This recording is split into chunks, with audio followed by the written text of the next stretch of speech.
Do you want to play the best Necro build of the season?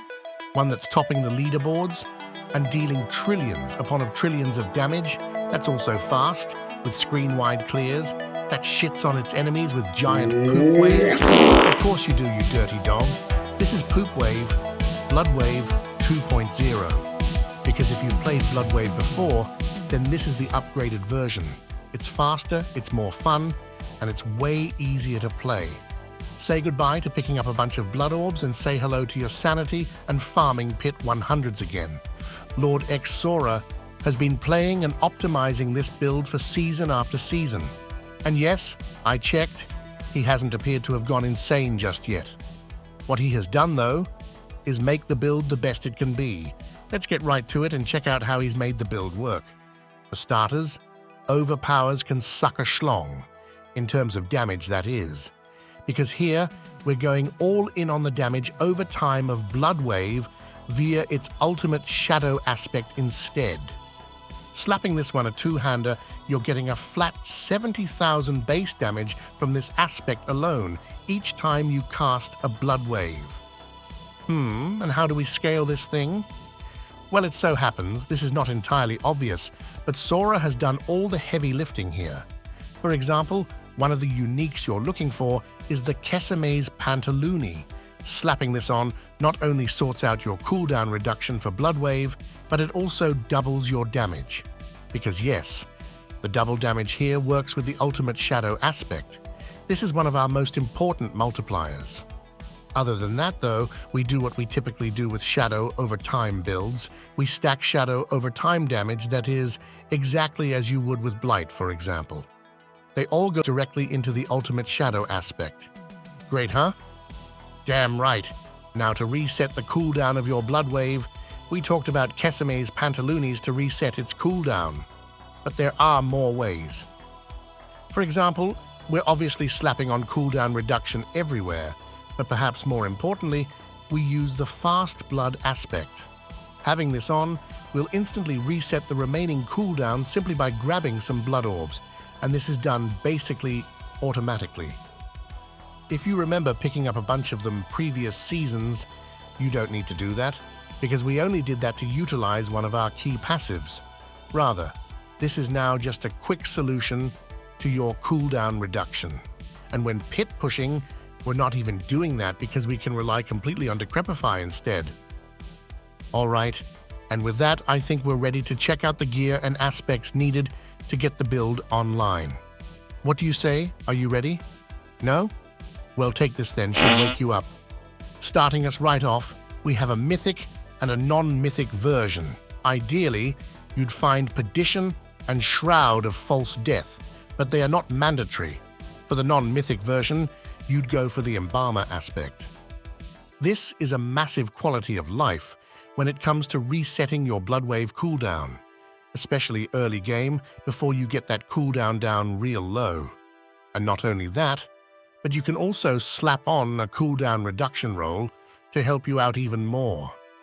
For them, big old titties Shroud, by far the best, but until then, you use a defensive aspect such as the Hardened Bones. Don't worry about getting a good piece and masterworking it though, because as soon as you find Shroud, you'll throw it in the trash.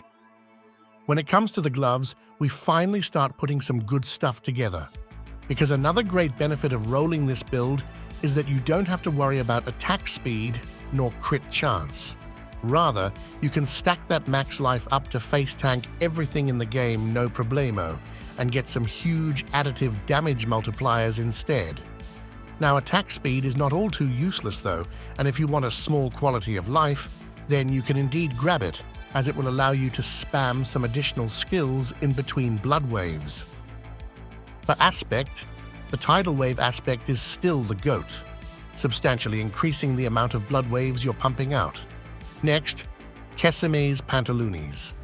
Here you're looking for a GA on the cooldown reduction and the chance to deal double damage, because remember, this scales our main damage aspect. Not sure why it does, it just does, and we're not going to complain about it. As sneakers, we slap on the Cursed Aura aspect. This is massive and is how we instantly reset our blood wave cooldown without having to pick up a bunch of blood orbs. That is, by summoning Decrepify. Having this, we have a lucky hit chance to reduce our cooldowns. This also means that stacking up Lucky Hit is going to be insanely valuable as a quality of life. Other than that though, Int is your best friend, followed by Defense. Next to the most important piece, your weapon. And the reason it's the most important is twofold. Firstly, we're going to imprint the ultimate shadow here to maximize its damage, as this is where all of our damage comes from. This also means that finding a good roll on the aspect in itself is also insanely valuable. And if you can trade for one, then I do that. And secondly, the finality ranks. These ranks grant increased damage after using an ultimate, greatly enhancing our damage. I'd also like to mention here the chance to restore resources. It's more important than you think. Why is that? Well, shit, we're going to rock the Cax rune. This will spend all of our resources, and this will be our only way of getting them back. Alrighty, let's head on over to the jewelry. On your amulet, Int and Gloom ranks are your best friends. Other than that, we can start stacking up our ultimate cooldown reduction and slap on the damned aspect for a big damage increase. And finally, the rings. The creeping death aspect will grant you giga damage when your crowd controlling enemies, granting you more damage the more crowd controls you have up. So we'll look to maximize this amount. On the other ring, you're rolling the fast blood aspect as to reset your blood wave quickly, or vehement brawlers for pit pushing. Hey, will you look at that? We managed to check out all of the gear without you turning off the video. You should get a reward or something. Fine, I'll let you subscribe to the channel. Happy now? In any way, let's check out some goodies. First goodie being the runes. Igni and Thule will be our easiest source of vulnerable, along with freezing enemies for, remember? Yes, our creeping death aspect. The second rune combo we're rocking is Ahu and Cax for big stonks. This will go off like crazy once the enemies are below 80%, instantly doubling your damage. For the seasonal powers, we're using Disintegrate for maximum uptime, and to combine it with the Bloody Charm for an Execute, basically granting you a 20% damage increase when clearing.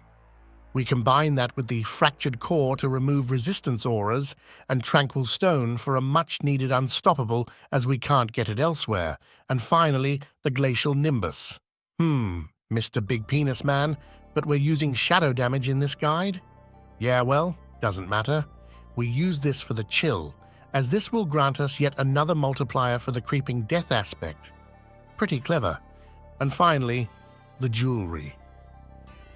Here you're using the same ones for pushing and farming, but there's also one you can use if you have issues with cooldown reduction. I'll show in one sec. First, we want to increase our damage over time, stacking up more the longer a fight continues. We then go for the Scornful Light and Idle from below to get that sweet, sweet damage. And for the starter, you can use the Luminate Eye Jewel to get some additional cooldown reduction, as long as you set your catalytic skill to be Blood Wave, which you should be doing anyways. Alright, before we head on to the skill tree, let's quickly check out the Mercenary. Subo's the fucking man as per usual, and in this one, we're going down this path to get increased damage over time, which has a fairly decent uptime. And for reinforcement, we're using a special tech with Oldkin. Having this one, he's going to increase the amount of lucky hits you're able to achieve, reducing your cooldowns even further via Decrepify. Well, damn folks, will you look at that? It's already skill tree a fucking clock, and you know it, baby. Firstly, we have our basic skills. We will have one of them on our bars. You're not really using them, rather you just put them on your bars, as to get damage from Reaper's Pursuit. You can however use Decompose to tag enemies from afar if you'd like. We then go for Decompose to spawn corpses and Blight for Big Damn. After that, it's time for a buttload of passives: damage, defense, damage, and defense. And to consume corpses, we'll use Corpse Explosion and turn it into a darkness skill as well for Reaper's Pursuit. Next, we head on over to the Curses for some damage bonuses and, most importantly, Decrepify. We'll spawn this automatically from our Cursed Aura aspect and have Abhorrent Decrepify to reset our cooldowns with ease. After that, we go to pick up Corpse Tendrils, which is our way of gathering up enemies, along with a buttload of damage passives. Here you also find Gloom, which you want on your amulet. If you can afford it, broke boy. In the ultimate tree, we have our Bloodwave, of course, and we put ranks in it simply to reduce its cooldown, as increased ranks, in fact, does not increase our damage. We combine that with some defense and additional sacrifice bonuses, where we are sacrificing the warriors for shadow damage, mages for vulnerable damage, and the golem for some attack speed, or defense if you go with the blood version. And finally, the key, passive. This build saw a substantial buff after the PTR, simply due to Affliction getting its damage bonus tripled. Yummers. We don't really give too much of a shit of the aspect, rather we go for the 45% damage bonus and enjoy the damage increase. Hey, will you look at that? There's but the Paragons and getting good left. Let's rip it off so you can be on your way. As per usual, the goal here is to get all of the glyphs and legendary nodes as quickly as possible. Once that is achieved, you can start looking at the rare and magic nodes. And starting us off, we have the Abyssal Glyph for a lovely damage increase. Next, we head on over to Wither, which is by far our most important node and one of our most important multipliers as well. Stacking this to the maximum should be no issue, as we're stacking as much intelligence as possible anyways. We also have Scourge here for some added damage. Next, we head on over to Flesh Eater, increasing your damage as you consume corpses, which you'll do via Corpse Explosion spamming. You then want to Socket Eliminator and just slot in any spare nodes here, as it utilizes intelligence and, mind you, boosts it as well. And then Blood begets blood for the damage, with Sacrificial for the same reason, and finally, Frailty, and by far the most important glyph of them all, the Desecration Glyph. You want to slot as many willpower nodes as possible here, anything that you can spare, as the additive damage bonus is indeed substantial here. Not only that though, but the multiplicative damage bonuses are also completely bonkers. All in all, an absolutely disgusting glyph. And with that, we're done with this shit. Time to get good, bitches. The playstyle here is real simple. Gather up enemies, press all of your buttons, and fill the screen with poop. For farming, you mainly only need to use Bloodwave, but for anything higher than newbie tiers, you want to combine this with some of your other skills. Namely, Corpse Tendrils you'll use to gather up enemies, followed by throwing a blight on them to increase your damage.